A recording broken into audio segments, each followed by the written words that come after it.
Good day. Have you ever participated in online learning? Do you think it can replace the traditional classroom environment? Online learning has been around in various forms for decades and has rapidly evolved with advancements in technology. But how effective is it? My name is Ruben Hinkson, and I would like to argue that the physical classroom is more effective than online learning. I will support my argument with claims that online learning is ineffective at developing practical competencies. It deprives students of meaningful social interactions and has a high dropout rate. I am currently a student in an online learning program myself and have 2 kids enrolled in online classrooms. These experiences have caused me to take a critical look at the effectiveness of online learning. My first issue with online learning is that it is ineffective at developing practical competencies. Psychomotor skills in particular prove difficult for students to acquire without physical interactions, and Mukta et al. 2020 found that competencies such as interacting with people and negotiating, and soft skills such as teamwork and problem solving were very difficult to develop online.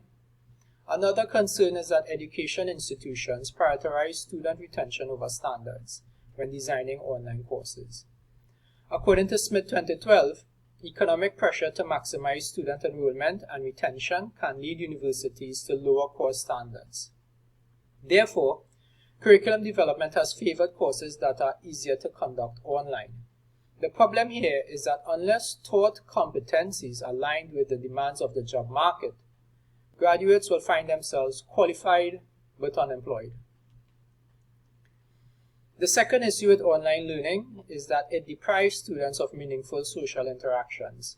Hurst et al. 2013 found that students who learned from each other had enhanced comprehension, retention, and problem-solving skills. Besides communication with peers, students on online courses also suffer strained lines of communication with lecturers. Rim Kaufman and Sandios 2022 advocated that poorly developed online student-teacher relationships can have negative and long-lasting implications for academic development. Teaching strategies based on emails, instant messages, and forum discussions are unable to recreate the social presence of lecturers in the physical classroom. This can be discouraging for some students. My final argument is that online learning has a higher dropout rate. According to Herbert 2006, online courses have a 10 to 20% higher failure rate than traditional classroom environments. Most of the literature, including a 2014 study by Zhu and Jagas, suggests that students in online courses must possess a higher level of self-regulation, self-discipline, and personal motivation. Students who do not possess these traits usually become frustrated and give up on their educational journey. Besides favoring those who are good self-regulators, online learning is also dependent on students' socio-economic status. Zhu and Jagas 2014 found that men, older students, and the underprivileged have more difficulty adapting to online courses. Supporters of online learning may argue that numerous studies support the effectiveness of this educational model.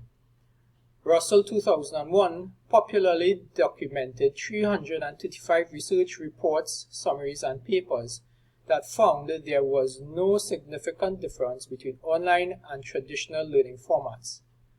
A related online database established in 2004 further claims that 92% of research supports online learning.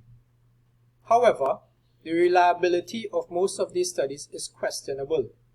According to a U.S. Department of Education study in 2010, much of the research is conducted by professors using their own courses.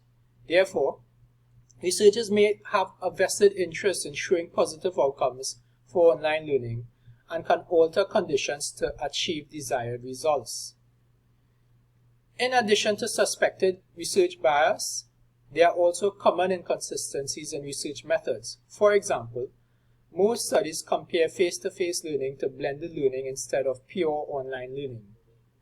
Also, variations of conditions that mix factors such as time, course content, and teacher competencies significantly influence research outcomes. As I close, I would like to quote Carey 2001, who stated, Online learning could result in a generation of learners who have failed to grasp and understand the skills and knowledge they need to succeed in their work. End quote. Online learning is ineffective at developing practical competencies. It also deprives students of socialization and can be frustrating for some. Despite research supporting online learning, a closer look at researchers' motivations have cast doubt on these studies. I believe we all can judge for ourselves. We've tried it, but it's just not working out. Training and education providers, please take us back to the physical classroom. Thank you for listening. Credit is given to the following sources in the presentation of this argument.